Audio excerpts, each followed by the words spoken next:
As a result of some research that we did last year, exploring the challenges that trusts had in strategically planning and looking at some of their capacity and capability, we thought that what we could do is draw together some good practice guidance, some examples from healthcare both in the UK and overseas, and also have a look at how private companies do strategy development.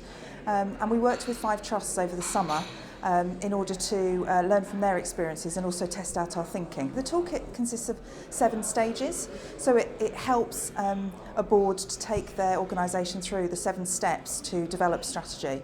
It obviously depends what stage they're at in terms of their own strategic development, so not every organisation would need to go through every single step, and the idea of the guide is that you can dip into the section that's most applicable to you. What we want to do is have feedback from the trusts that are using the toolkit, and if we need to amend it over time, we will obviously do that. We really want this to be a valuable tool. It's not prescriptive, it's not regulatory, it's there really on offer for trusts to use it as they feel fit.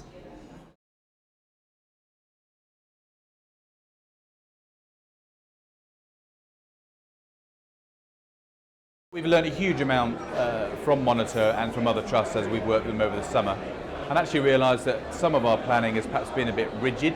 It's been quite focused perhaps on investments, whereas actually we need something that's much more dynamic and reflects changes in the local health economy and our expectations about what our role would be nationally. So that's prompted 2 things that has happened as a result of that. One is that actually we've learned from the framework itself, and we've applied that to some of our decisions that we're making already, so it's been very helpful in terms of just testing whether our investments are the right ones, but also how we perhaps monitor our implementation of strategy with clinical directorates, clinical divisions, so that's also been useful.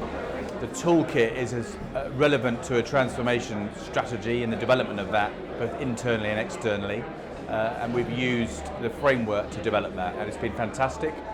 It's allowed us to structure our aspiration, assessment, our own assessment of where we are, how good we are, and to frame then potentially how we then think about internal expectations about change, but also around our local role, particularly around whether it be integrated care, becoming an accountable care organisation potentially, and how we're going to engage in that discussion. So we've learned a huge amount, it's been fantastic, and we're certainly going to apply it as we go forward for the next sort of 12 months. The way that we've used the toolkit is primarily through board discussion. So I think what the toolkit does well is it really challenges assumptions, challenges perhaps the perceived wisdom of the board, and really tests out the direction of travel in terms of the key decisions that you need to take, the key service developments, but I think more importantly it really brings together the work that the board's been doing around those individual strategies. So does the quality strategy tie into the workforce strategy, tie into IT and estates, and it tests that. It makes you think about things in a very structured way with patients at the heart of it. All too often in strategy development it can become a bit abstract and you can lose sight of what it's really trying to deliver. So the whole toolkit process was designed around what do patients actually want. It's very easy in the NHS to think in management terms, but the toolkit helps you formulate ideas that are of real patient benefit.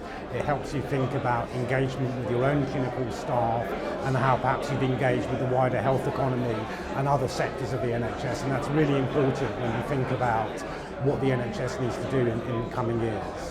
Our organisation have used it to do a dry run of next year's plan.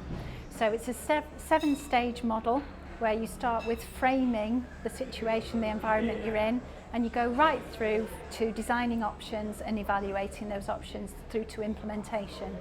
We found it extremely useful because what it's allowed us to do is engage staff, including clinicians, at service line level in the organisation in developing strategy. It's going to be really difficult over the next few years. We're going to have really difficult options to consider because we know we've got to save money, resources are scarce, and we've got to improve the quality of care. So the way this toolkit will help us is to get clinicians involved in deciding what some of those options are, and if we get that right, that will include the outcomes for patients and therefore the benefits for them. So we'd already developed our strategy as we were testing the toolkit, but it enabled us to reflect on what we've done well and where we can improve. And actually, workforce planning was one of the areas that we identified and focused on working with Monitor and colleagues to see how we could improve that.